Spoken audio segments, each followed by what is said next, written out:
So we're going to be looking at the final for the 8th grade algebra class. This is just a combination of all the stuff that we've been doing the past 4 quarters. And so this is just kind of a video guide of the study guide to make sure you kind of know what you're doing. So we're going to start with solving some quadratics. Remember, there's two main ways we solve quadratics. One is by factoring, and that's probably the most preferable way because that's the easiest way. The other way is by using the quadratic formula, which is this one here. Opposite of b plus or minus the square root of b squared minus 4 times a times c all over 2a. And remember, these a, b, c stuff, that's in a quadratic, it's always a times the x squared plus b times the x plus c times the non-x is equal to 0. So the a, b, and the c are the coefficients of the x squared, the x, and the constant at the end. So that's where we're pulling the b, a, and c from. But again, we only use that if we can't factor. If we can factor, we go for that because that's a lot easier. Now, no matter what method you choose, you have to get the equation equal to 0 first. So looking at number 1 here, it's not equal to 0, it's equal to negative 8. And normally what I want is I want my x squared to be positive because that makes factoring easier. So I want to move everything to where I can get a positive x squared. Well, my x squared is already positive right now. Positive x squared plus 6x equals negative 8. So I'm going to want to move this 8 by adding it to both sides. And get x squared plus 6x plus 8 equals 0 now. So now I can either factor or use the quadratic formula. So looking at this, I'm going to try to see if I can factor first. So I want two numbers that multiply to 8 and that add to 6. So m for multiply, a for add. Multiply to 8 and add to 6. I want those numbers to factor here. So if I learn through the list of 8, well, 8 times 1 is 8, but that doesn't work. So we have 4 and 2. 4 times 2 is 8. 4 plus 2 is 6. That works there. So we're going to put that in here. So we always start with both our x's because that's how we split x squared. Remember, x squared splits into x. And then 8 splits into 4 and 2. And they're both positive, so we add them. 4 plus 2 is 6. 4 times 2 is 8. So x plus 4, x plus 2. Now remember, this is not our answer. Our answer is, what can I put in for x to make this 0? Because I'm still equal to 0. So what can I put in for x to make this part 0? Well, negative 4. What can I put in for x to make this part 0? Well, negative 2. So my answers are either negative 4 or negative 2. Both those numbers would work in this case. Because remember, for multiplication, if all you have is a bunch of stuff being multiplied to each other, a bunch of chunks being multiplied to each other, as long as one of those chunks is 0, the entire equation is 0. So that's why I have two answers here. Because negative 4 would make this chunk 0, which would 0 out everything. And negative 2 would make this chunk 0, which would also 0 out everything. So 4 and negative 2 would be my two answers there. Now the next one's the same thing, but I can still factor something out here before I start trying to either factor or use the quadratic formula. I can still factor out a GCF. So GCF is that special kind of factoring where you're not splitting anything up really. You're just taking out everything that's common and putting it on the outside, really. So all of these have a 3 in common, obviously. 3, negative 3, and negative 33 all have a 3. So I'm going to pull out or factor out that 3 and write what's left. X squared minus x minus 33, or sorry, minus 11, because I factored out the 3. So it's no longer 33, it's just 11. Let me erase that there. A little slow today, so pardon the pauses. There we go. Now, it's still equal to 0, so I don't have to worry about that. In fact, if you want to, because you're solving an equation, remember, solving an equation means you're trying to get a specific number for x in this case. I could, if I wanted to, divide this by 3 and divide this by 3. Because what that does is, well, 3 divided by 3, that cancels. So I'm left with x squared minus x minus 11. And then 0 divided by 3 is still 0, so it's still zeroed out. So now I have this, which means I don't basically don't have to worry about that 3 anymore. It's not a necessary step if you know that you don't have to worry about it in the beginning, but it does clean it up a little bit for people who don't like a lot of stuff going on in their problem. So that way you can kind of get rid of the 3 and not worry about it. But now we're back into the either factor or formula mode. So let's take a look here. A numbers that multiply to negative 11 and give us negative 1. I'm not thinking so, because the only way to get negative 11 is with negative 11 and positive 1, or vice versa, with positive 11 and negative 1, neither of which will add to a negative 1. So in this case, we have to use our formula. So let's identify our a, b, and c here. Our a is 1 because it's 1x squared. Our b is negative 1 because it's negative x. And our c is negative 11 because it's negative 11. So we go to our formula, and it goes a little like this. Opposite of b, so positive 1, plus or minus the square root of b squared, so negative 1 squared, minus 4 times a, which is 1, times c, which is negative 11, all over 2a. So 2 times 1. Okay. So that's that big mess there. And the way we deal with that big mess is we work from the inside out. So we look at this square root part here, and we're going to try to figure out that square root part first. So we know that negative 1 squared, that right here, negative 1 squared is going to be just positive 1, because negative 1 times negative 1 is just positive 1. So no need to worry about that. So we want to figure out, okay, well, what's this part here then? This 4 times 1 times negative 11, that part right there. Well, that's going to be negative 44. So this says 1 minus negative 44. Let me write that out here. 1 minus negative 44. Well, that's like 1 plus 44. So really, it's 1 plus or minus the square root of 45 all over 2. So you have to work that inside square root part first because that's going to contain a lot of the messy information that we need to kind of simplify down. And now we split into two problems because it's plus or minus. So we have 1 plus root 45 all over 2, and that is a 45, not a 15. Try to make that a little bit better. And then over here we have 1 minus root 45 all over 2. And we just plug those in. 1 plus root 45 and then divided by 2 gives you about 3.85.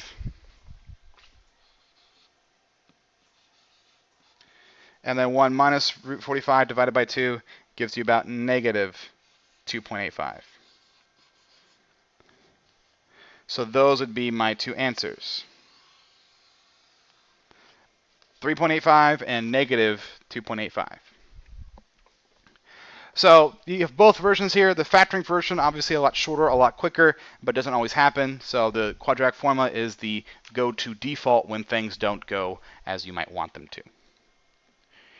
Now the next part is solving rational equations. So that is equations where there's a variable on the denominator of one or more fractions. So the first one here is an LCD problem. So we'll label this here. This is an LCD problem, lowest common denominator.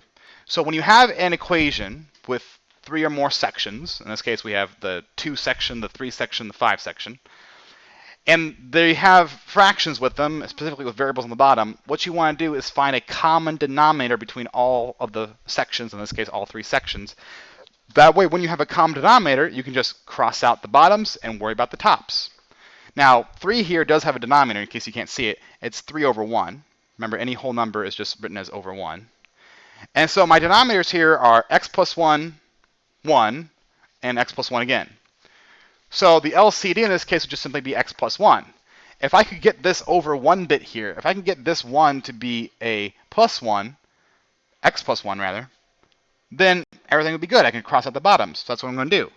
I'm going to multiply it by the chunk it is missing, in this case x plus 1. This is missing an x plus 1, so I multiply. I do not add. This was a mistake some people make when they first do these, is that they figure, oh, I can just add an x, and then therefore it would be x plus 1. It doesn't work like that. Fractions do not like adding to the top and bottom. That does not keep them equal. You have to do it through multiplying, and then for in this case, you have to multiply by x plus 1. Now, on top here, this 2 part, this isn't going to change. Again, the bottoms are all the same now, so I can just scribble them all out. I don't have to worry about them. This 2 part didn't change. This 3 part is going to be 3 times x and 3 times 1. So it'd be plus 3x and plus 3.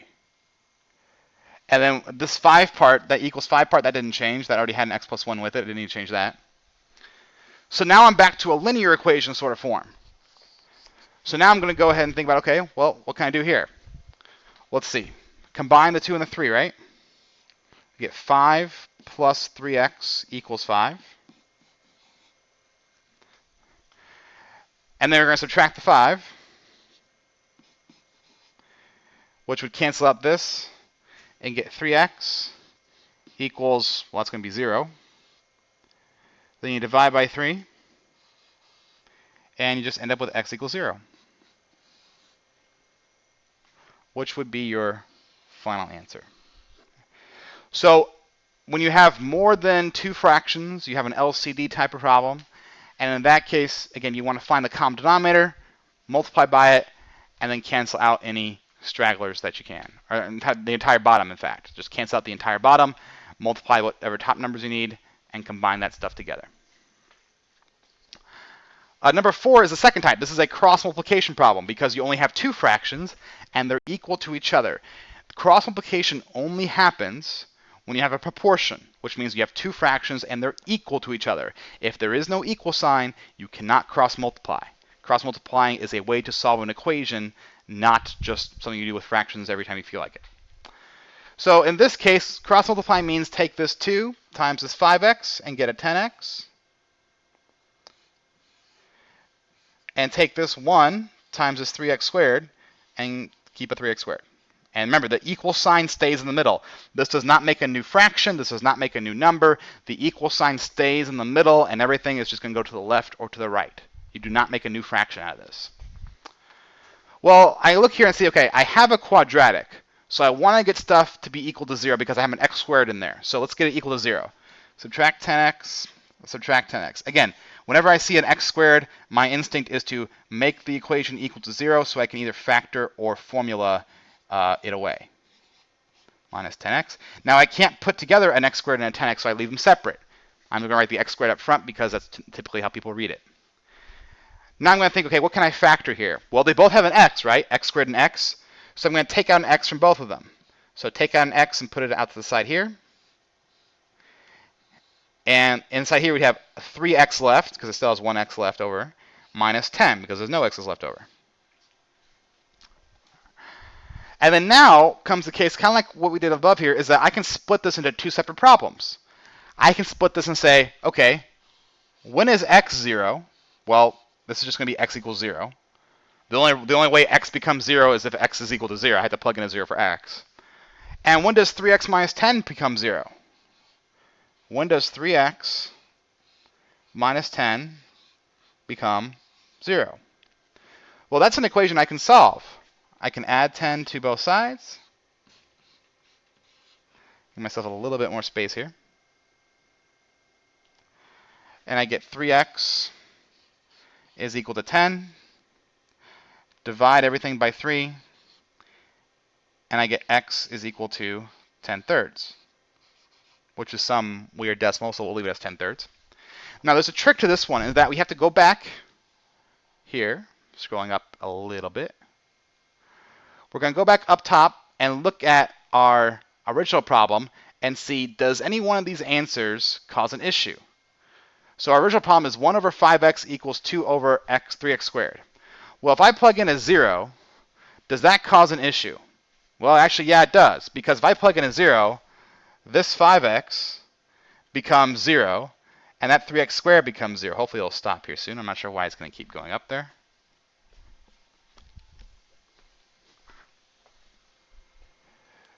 So that 5x becomes 0, and that 3x squared becomes 0, because 5 times 0 is 0, and 3x squared times, or sorry, 3 times 0 squared is 0.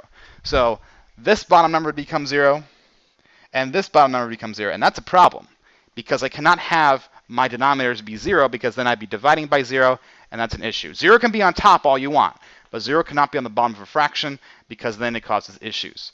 So this one answer, x equals 0, that can't work. That can't work because if I plug in a 0 to my original equation, I get issues. So the only real answer to this one is the second one I got, which is the 10/3. So that is the only answer that's accurate, because everything else, the other x equals 0 causes a problem when I plug it back in. So in this case, I only have one answer, and that is 10/3. Nothing else. Now, the next set of problems is very similar in looking to this, but they are solved differently. In fact, they're a little bit easier in some cases. So these are solving equations because you have an equal sign involved. The next ones, again, they look kind of similar, but the one key difference is that they're not equations. They're just simplifying problems. There's no equal sign here. All you're being asked to do is reduce this from two things down to one thing. So instead of something times something, I simply want one fraction. Or instead of something minus something, I simply want one fraction. So you're not asked to solve what number do I plug in for x because there is no equal sign. So in this case, you do not cancel out the denominators or anything like that. You do not cross multiply. You simply factor, cancel, and combine in most cases. Like for the first one here, we want to factor, cancel, and combine. Well, x minus 2, can't factor that. That's about as low as you can go. 2x, again, low as you can go. 2x squared plus 10x, that I can work with because I can pull out both a 2 and an x. So that's what I'm going to do. I'm going to pull out a 2x, and inside I'm going to have just an x because 2x squared, take out 2x, you're just left with x plus 5. And that's going to be that factored top part. On the bottom, again, I think of two numbers that multiply to negative 12 and that add to positive 4. Well, thinking here, that'd be, let's see, 4 and 3. No, that wouldn't work. 2 and 6, that could work if I have a positive 6 and a negative 2. Those would multiply negative 12 and add to 4. So now what we're going to do is we're going to cancel. We factored. Now we're going to cancel. Then we'll combine. So let's cancel what we can. Well, I see an x minus 2 here that can go away. I see a 2x that can go away. That's about all I see. So on top, I'm going to combine. So on top, all I have left is an x plus 5. On the bottom, all I have left is an x plus 6. So my answer is just this, x plus 5 over x plus 6. So factor, cancel, combine. No cross multiplying. Factor, cancel, combine. For fractions, it's similar but a little different. You can't cancel in the middle as readily as you can. In fact, in this case, you might not be able to cancel at all, except at the very end. So in this case, treat it like fractions. You need to find that common denominator. Well, you can't find a common denominator until you know what your denominators really are. So let's factor. So the first step is still factoring. So we'll start with the first one here. Multiply to 15 and add to 8. Well, by my calculations, that'd probably be 5 and 3. So x plus 5 and x plus 3. And then multiply to 6 and add to 5. Well, not much choice there. That'd have to be 3 and 2. So x plus 2 and x plus 3. So now I look and see, okay, I need to get these denominators the same. I need to get them common. So they should all have the same pieces as everything else. Well, the first one has a plus 5 and a plus 3. The second one has a plus 2 and a plus 3. So what the first one needs is an x plus 2. So this one needs an x plus 2. And again, whatever you do at the bottom, you repeat on the top. And the second one needs an x plus 5. So I'm just going to put it here, x plus 5. And again, whatever you do at the bottom, you repeat on the top. Now, my denominators will be the same, but I do not cross them out because I'm not solving an equation. I'm simply simplifying things together. There is no equal sign here. There is no crossing out of denominators. So let's write what my two fractions would now be. So on bottom, I'd have this big chunk here, x plus 2, x plus 5, and x plus 3. X plus 3. Now on top here, again, I have to FOIL. So I have to do x times 2x, so that's 2x cubed, or sorry, 2x squared. X times 3, that's 3x. So I'll write that here, 3x. 2 times x, well, that's 4x. And I know that 3x and 4x together would make 7x. And then 2 times 3, which would give me my 6. Minus bar. Write my bottom again, x plus 2, x plus 3, x plus 5. Now I FOIL again. So x times x, that's going to be x squared. X times 5 is 5x. 2 times x is 2x. So I'm going to have a 7x, and then 2 times 5 gives me 10. Right there, gives me 10. All right, getting closer now. So I have to now combine this into one mega fraction here. So on the bottom, still going to be the same. X plus 2, x plus 5, and x plus 3. Should show up here in a second. There we go. Again, a little slow today, so I apologize. Now I go on the top. I have to be careful here because I'm subtracting. So negatives will mess you up. 2x squared minus x squared. Well, 2x squared minus x squared is just normal x squared. 7x minus 7x, that 0 cancels out. 6 minus 10, that's going to be negative 4 because it's 6 minus 10. So the negative's on the 10, 10's bigger, so you keep the negative. So that's going to be negative 4. Let me write that a little bit better. It's going to be negative 4. So now what do? Well, you check to see if you can factor the top. You will not always be able to, but in this case we actually can, because this is one of those special factoring cases. Because I'm looking for two numbers that essentially multiply negative 4 and add to 0, which would be both positive and negative 2. Positive 2 times negative 2 is negative 4. Positive 2 plus negative 2 is 0. So that's going to be my next stage, is to write that out. So this is x plus 2, x minus 2 on top, and on the bottom, same shebang. X plus 2, x plus 3, and x plus 5. Now I see that, hey, there's something I can cancel now. I have another x plus 2 that popped up that I can go away with. And so now I just have my final answer of x minus 2 on top, and then plus 3 and plus 5 on bottom. So x plus 3 and x plus 5. Okay. So that would end up being my final answer, because I had another thing I could factor out there. So always be on the lookout for that creepy little one that it can be factored after you combine and then cancel with a surprise denominator there. Doesn't always happen, but can. So in this case, it's factor, find the LCD, combine, and then check to see if you can't factor or cancel again. Now remember, the only difference for division here, like if this first one here, if the multiplication was a division sign, all you have to do is flip the second fraction and then do the same thing. Factor, cancel, combine. So going on here, these are some word problems. The first one is a Pythagorean word problem, so it's a right triangle word problem. We have a very specific formula to solve for these. So we have a wire is run from the top of a 30-foot flagpole to a stake 24 feet away from the base. How long does the wire have to be? So let's diagram this a bit. Here's my ground, flagpole coming out. There we go. Is run from the top of a 30-foot flagpole, so this entire flagpole here is 30 feet. Run from the top straight down to a stake that is 24 feet. Whoops, 24 feet away, my bad.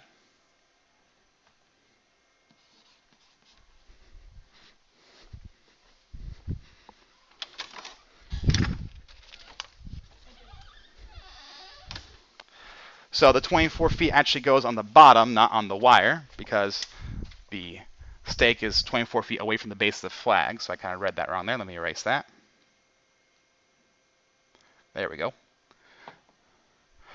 And then we have a right angle right here where the flag meets the ground. Again, unless otherwise stated, the right angle is where the flag meets the ground. So I want to figure out how long does this wire have to be to make that distance. I want to figure out this little guy right here. Well, let's talk about right triangles. We have this formula here called a squared plus b squared equals c squared. It's the Pythagorean theorem. And remember, the a and b represent the legs of this triangle. So a represents 30, b represents 24, and c is this little unknown value here.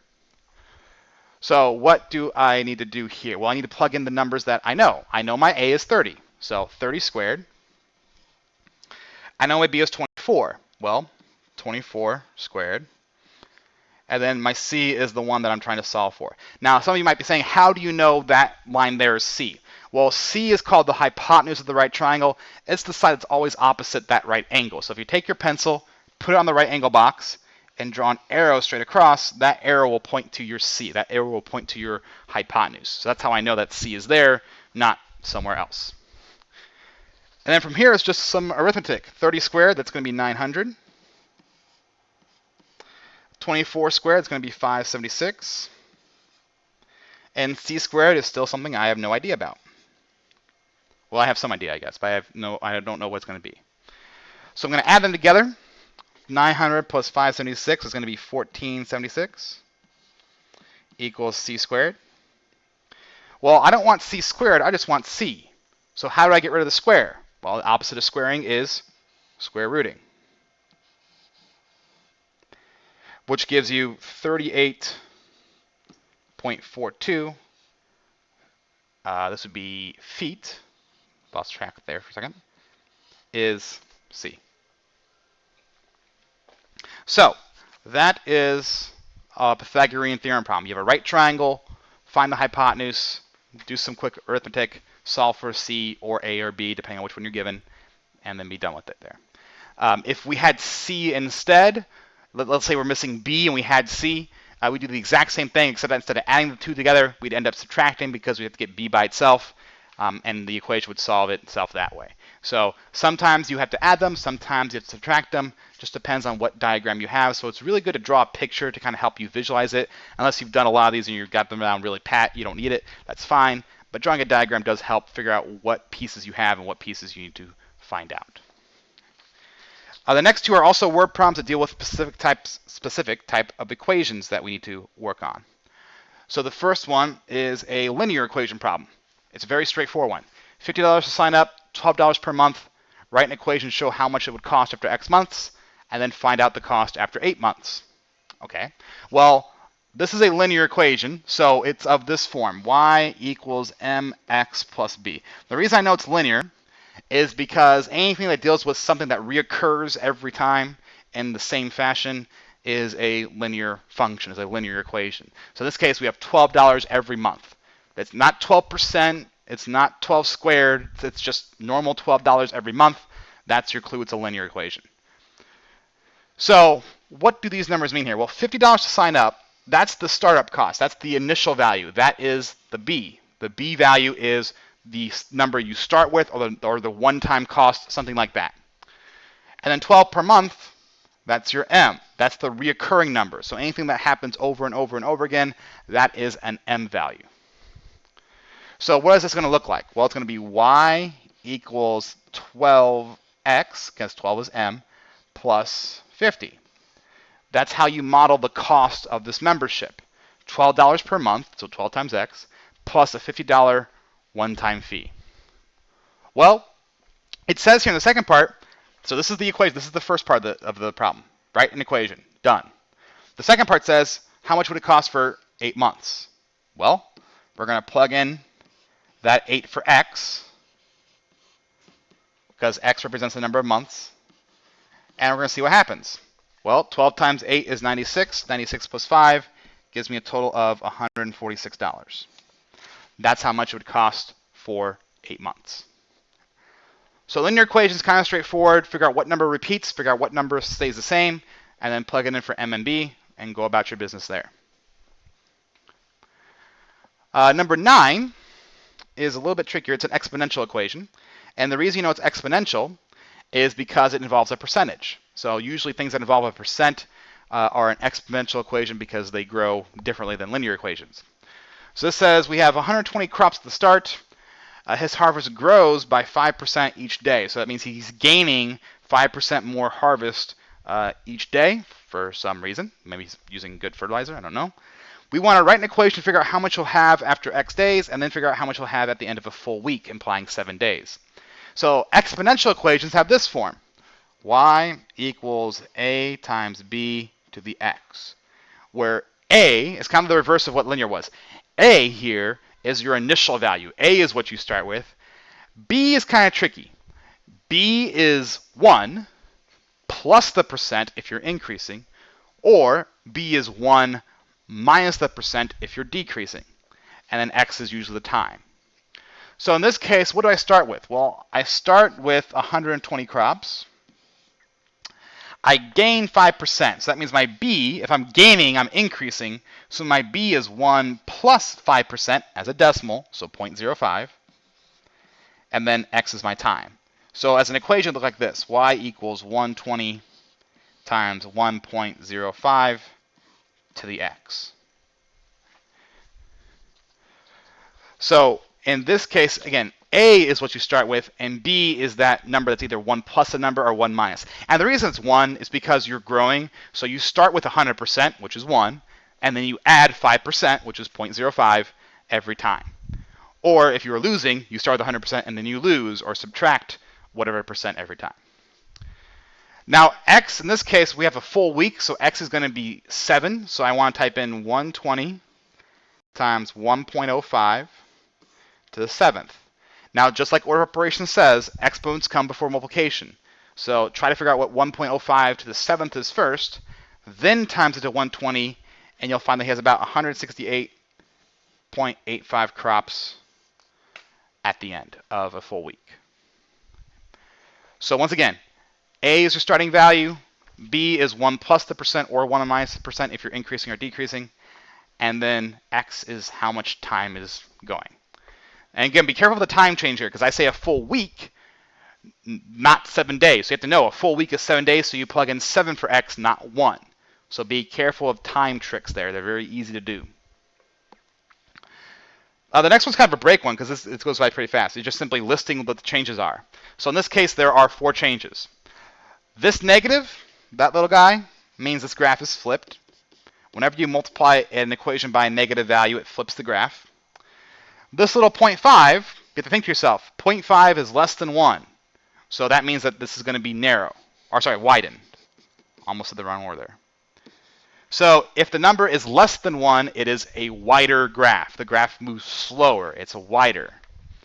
If it's more than 1, then it'd be narrower, but 0.5 is not. The inside ones are tricky. -3, this means we've actually moved right 3 spaces. So the inside one is the reverse of what you'd think. So -3 means move right 3. And the +6, that means you're going to move up 6. And that's all there is. That's it. Flipped, wide, right 3, up 6, done. Again, if -6 would be down 6, +3 would be left 3, and so on. So just reverse everything here, and you can figure out the other types of transformations we've talked about. The next question is probably one that will take the longest, aside from the quadratics maybe, because it requires a lot of setup and a lot of work and a lot of steps, which is why you want to get the idea down so your speed is not too hindered there. So this is a systems problem. So you have 2 equations given to you in the form of words, and you have to figure out how can you make them play nice, essentially. By play nice, we mean we want to eliminate one of the variables so that we're only working with one unknown at a time. Because right now we have 2 unknowns. Let's look at this, actually. Cookies and brownies. They're being sold. One person bought 3 cookies and 5 brownies for $34. Well, let's see how that works. 3 cookies plus 5 brownies for $34. That's our first equation. Done and done. Another person bought 4 cookies and 2 brownies for $22. Let's see how that works. 4 cookies plus 2 brownies for $22. So I want to know how much does 1 cookie cost and how much does 1 brownie cost? How much do they cost individually? Well, when you have a systems problem like this, your first goal is to get it down to 1 variable you need to figure out. Because right now I need to figure out 2, and I can't do that. You cannot work with 2 variables at the same time, at least not yet. So we have to reduce this down to just working with 1 variable. And the way we do that is we get one of them to cancel. How do we get one of them to cancel? Well, we're going to add these 2 equations together. We're going to add the c's together. We're going to add the b's together. We're going to add the non-variables together. But when we do so, we want it so that one of the variables will just become 0 and go away. And they don't do that right now. So we have to think about what can we multiply one or both of them by to get them that way. Well, I'm looking up here at this first one here. This has 3c, and this down here has 4c. So if I multiply this top equation, if I multiply that by negative 4, and I multiply this one by positive 3, let's see what happened here. So when you multiply, you have to multiply everything. You can't pick and choose. So I'm going to multiply negative 4 to everything in here. So it'd be negative 12c minus 20b equals negative 136. And what about the 3 one here, down here, the second one here? I get 12c plus 6b equals 66. So now I can see that when I add these together, if I do, which I should, if I add these together, not only do they cancel out, I'm left with a much easier equation here. So these c's here, negative 12c plus 12c, that goes away automatically, which is what I want. I want to have one variable drop out because that way I can work with simply one other one at a time rather than two at a time. So the c's go away, and negative 20 plus 6, so that's negative 14b. And negative 136 plus 66, well, that's going to be negative 70. So then I can divide by negative 14 to figure out what b is, right? I want to get b by itself. And I get b equals 5. So I know that brownies cost $5. So that's the ultimate end goal here for elimination, is to get the variable that you want to eliminate to cancel out. That way you can work with one variable at a time. Because now I have half my work done. B is solved for. Now I need to figure out what is C. Well, I'm going to pick one of these equations. And in this case, I'm going to pick, let's say, the bottom one here. I'm going to plug that 5 in for the B number. That way I can solve for C. So I'm going to say 4 times C plus 2 times, well, I'm not going to be timesing by B. I'm going to be timesing by 5 because I know what B is, equals 22. Well, we do some 7th grade arithmetic here to solve this equation. 2 times 5, that's going to be 10, if I'm not mistaken, which I don't think I am. So it'd be 4c plus 10 equals 22. Want to solve for c, so subtract 10 from both sides. You get 4c equals 12. And then you divide by 4, and you get c equals 3. So we know that cookies cost $3 and brownies $5. Now, it does not matter which variable you cancel first. So you could have canceled the b's first, you could have canceled the c's first, doesn't matter. You'll get the same answer either way. You just pick one that looks the easiest to cancel and go with that. But sometimes you'll need to multiply both of them. Sometimes you might only need to multiply one of them. But you do need to get them so that when you add them together, that one of those variables, in this case c, drops out. That way you can focus on just the one that's left over and then backtrack and get C later. Now, the next one is a quadratic word problem. So this is a linear type of word problem, a linear system word problem. The next one's a quadratic word problem. Still a word problem, solved differently. So in this case, we have a ball thrown in an arc. We have the equation there. We want to figure out how long it takes to hit the ground. The key word there being hit the ground. Ground means I want the height to be 0, which means that I'm going to be doing a factoring or formula problem, because what this essentially looks like, if I plug it in, is saying I want the height to be 0, and I want to know what time will that happen. So this, again, is a word problem. Now, again, I know my t's look like pluses here, but it's negative 16t squared plus 4t. So I want to know when this occurs. I want to know when the height's 0. And again, if it's zeroed out already, you have factor or formula. In this case, I'm going to use the formula because I don't think this will factor that nicely. So formula, here we go. B is 4, right? Because it's with the t. It's with the middle one. So negative 4, opposite of b, plus or minus the square root of b squared, which is 4 squared, minus 4 times a, which is negative 16, times c, which is 5, all over 2 times a, which in this case is negative 16. Now I'm going to shorten some of this a little bit because this video is already going to be too long. On the inside here, so we have negative 4 plus or minus the square root 4 squared is 16. 4 times negative 16 times 5. So you combine all that together. So if you do all the inside the root, you get 336 over negative 32. Because that's what 2 times negative 16 is. So you split into 2 problems now.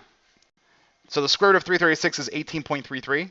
So you have negative 4 plus 18.33 over negative 32.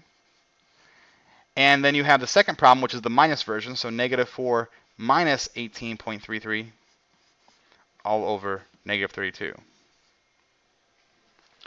And so you plug these both in, and you get 2 answers. Negative 0.45 and 0.7.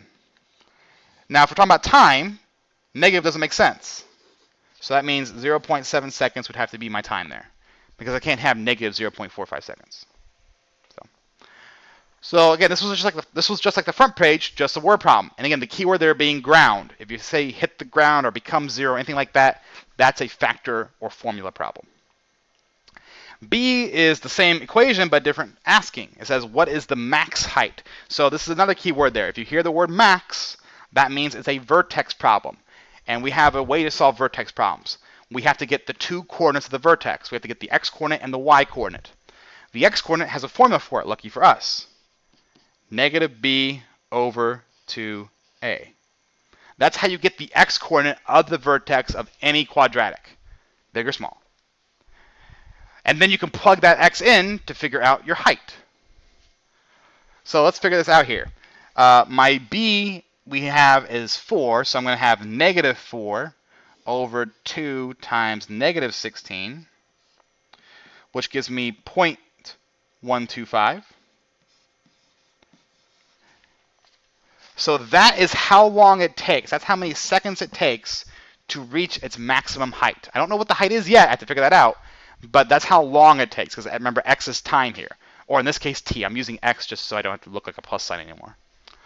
So that's how long it takes. Let's go back and plug that number in. So negative 16 times 0.125 squared plus 4 times 0.125 plus 5. So you plug this method in, and you should get a decent answer of 5.25. Again, just plug it in left to right, bit by bit, whatever you want to do. And so our answer would be it takes 0.125 seconds to get a max height of 5.25 feet. Or it actually doesn't say what the height's measured in, but we're going to assume it's feet. So max, min, most, least, greatest, least, those are all clue words for a vertex problem. Ground, 0, water, because usually things are going to hit the water if you're diving off a diving board or something. Anything that involves hitting the blank, that's going to be a factor or formula problem. And the last one here is a polynomial simplifying. This is kind of a break problem as well, because it's not too much to do here compared to the other ones we've been doing. So this is just simply FOIL. First times first. X times x is x squared. Now, I really don't follow foiling per se. I would do x times x, then I do x times 7 just to get it out of the way with. So plus 7, x. Then I do the negative 2. Negative 2 times x is minus 2x. Negative 2 times 7 is minus 14. And then I have these two things I can put together here. That's going to be 5x positive. And then I have the x squared up front still. And then negative 14 in back. And now I'm done. Boom. That's it. So like I said, the last problem there was kind of a break problem from all the other ones that were a little bit more difficult. And that's how you'd solve it. So that is the review for the coming up final here. Everything on here will be on the final, so just make sure you practice and memorize all the formulas and stuff you're going to need. Memorize the procedures, or at least understand the procedures. If you understand the procedures about why we're doing what we're doing, it makes memorizing them a lot easier. You don't necessarily have to, because it is possible to memorize them without knowing exactly why the pieces work the way they do. but it's just always easier to know how it works, and therefore the memorization becomes easier because you know the mechanics behind it. Again, not necessarily because some of the stuff has some detailed explanation in it, but if you can, it makes it a lot easier. So I hope you enjoyed this video. Good luck on the final. Have a good day.